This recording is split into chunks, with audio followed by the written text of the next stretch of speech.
Good day, everyone. Guitar Very 417 here. And I'm here today to talk about haha, 7-string guitar versus 2 baritones. A Guitar Ray 417 special. Okay? Alright, I'm going to stop the accent. Okay, so I'm new to the 7-string world. Okay, I'm not going to show myself. You guys know what I look like, okay? I'm new to the 7-string world, okay? This is my first official 7-string. Yes, I have the Petrucci over there.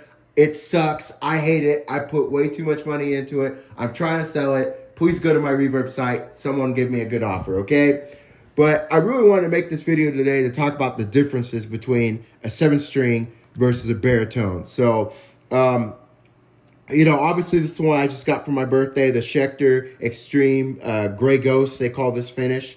7-string, right? It's got the active humbucker pickups in it. Then we move here, my personal favorite, my Fender Subsonic. I had to look this was a really hard guitar to find. It took me over a year and a half of searching on Reverb and other sites to find this. By far my favorite guitar. I added in the Seymour Duncan JB, and then I added the chrome pickguard and everything. But, a Fender Subsonic right there, you can see it. I know it's hard to see that light there. See right there, Subsonic, Fender Subsonic. It is an original. They don't even make these anymore. This is the same guitar that Pete Loeffler from Chevelle plays. And of course, that may or may not have, it played a huge decision into my, a huge factor in my decision, but may or may not have played a factor of me wanting to get this guitar, and I got my hands on it. Then this guy, he's kind of interesting. Let's see if I can turn up the color brightness a little bit. You can see. But this is a Chapman baritone, 27-inch scale. Comes to me all the way from the UK. My friends at Anderton's Music in the UK, I bought this from them. They call this finish a Rainstorm. I was a little bit disappointed in the finish. I thought it would be a little bit more turquoise or greenish, but it's still sick. It's got the Seymour Duncan Pegasus and Sentient pickups in it. It's got the selector switch, and also it's got the coil split. When you pop that up, it's got the coil split. I really wish my Subsonic doesn't have that, so that's what makes this a unique guitar. So I want to make this video to talk about the difference between 7-string versus baritones. So I will admit, I'm still pretty new at this. I don't know. I haven't really got to experiment. I've made a couple videos with my 7-string. But I obviously, like most guitarists, I learned on a 6-string guitar, okay? And then whenever I was wanting to get like what Chevelle has, I found a Subsonic, a Fender Subsonic, a baritone. My first time experimenting with a baritone, it came in standard tuning B to B, right? B on the low string all the way to B. Obviously, I put some strings on here. I think I'm rocking 1468, the Dario, so that's a 68. And so, really it's meant for low tunings, okay? The 7-string is also designed for very low tunings. I also put a 14 by 68 on here. And then we put like a 10 gauge on this low B or whatever string that is there at the end, okay? But yeah, so they're both designed for low tunings. The low tone, the low outputs, and the humbuckers and things like that. And so I just want to kind of talk about the benefits and like the disadvantage of kind of both, okay? So to do this, I'm going to go back and talk about standard tuning. So obviously with the baritone, we're running B to B, okay? We've got 6 strings, okay? 27-inch scale length, okay? The fretboard scale length. This right here is our 7-string. We've got our B to B, but then I think we get an extra, is that an E? I believe that's an extra E string right there. Don't quote me on that. I could be mistaken. But in essence, you get an extra string, okay? So the scale length, I still think it's about a 25.5-inch scale, but it's a 7-string. So it's automatically a baritone, or at least that's how I was taught, right? So again, I'm an amateur at this, guy, so don't quote me on this. But what are our advantages and disadvantages between these two, right?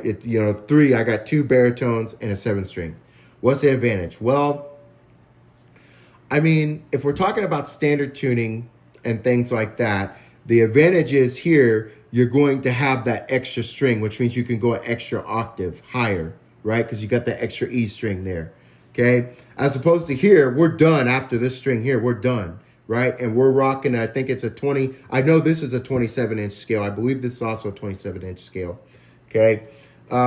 You know, notice the bridges here as well, right? The Schecter stock bridge, the Subsonic stock bridge, and then the Chapman bridge. I might go with an Evertune. I will say all three of these guys stay in tune pretty well, right? This guy obviously is the OG that I've had. She stays in tune very well. He stays in tune pretty well. This one, it stays in tune pretty well for the most part, but I could definitely go with the Evertune bridge probably with this one. But just the advantages, just, you know, they're both designed for those low tunings, very low tunings and things like that. But I just feel like the 7-string, if you're going to do more of the solo stuff, you're going to like having that extra string there. And that's why people like Jesse Catch from Era, Spirit Mike Stringer from Spirit Box, they like the 7 strings. That being said, you could also get away with playing Spirit Box and Era with these 2 baritones, right? You just like the tab, you know, as far as reading the guitar tab, the 7-string will just be the 6-string. You just read it like that, you know, if you're looking at guitar tabs. So, but yeah, I tune this in drop F sharp, both of these in drop F sharp, drop F. You know, I haven't put them in E flat yet to play some Sleep Token. I might experiment with that, or I might just use the 7-string for the Sleep Token stuff. So, you know, like I said, again, all 3 of these guitars designed for low tunings, right? And, you know, definitely my personal favorite is the Fender Subsonic. This is the guy that I worked so hard to find, and it's an original. I had it checked out and everything. Not selling this guy, not selling any of them. The only one I'm interested in selling is the Petrucci over there because I had such a hard time just getting it to sound the way I wanted it to sound. But yeah, man, I mean, that's really all I have to say. I mean, if you're wondering whether or not you should get a baritone or if you should just rock a 7-string, I would tell you, man, get both. Get both and see what you like. You know, if you like having that extra string there, go ahead and get a 7-string. But if you think you can get by with just, you know, a baritone, then get a baritone.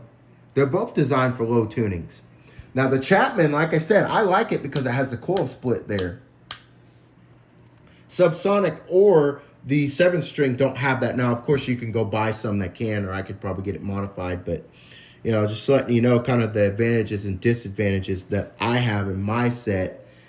So comment, subscribe to my channel, comment, let me know what you thought of this and what you think of baritones versus 7-string guitars. And maybe one day I'll get an 8-string guitar, and then I'll be able to make a video about all 4 of those. So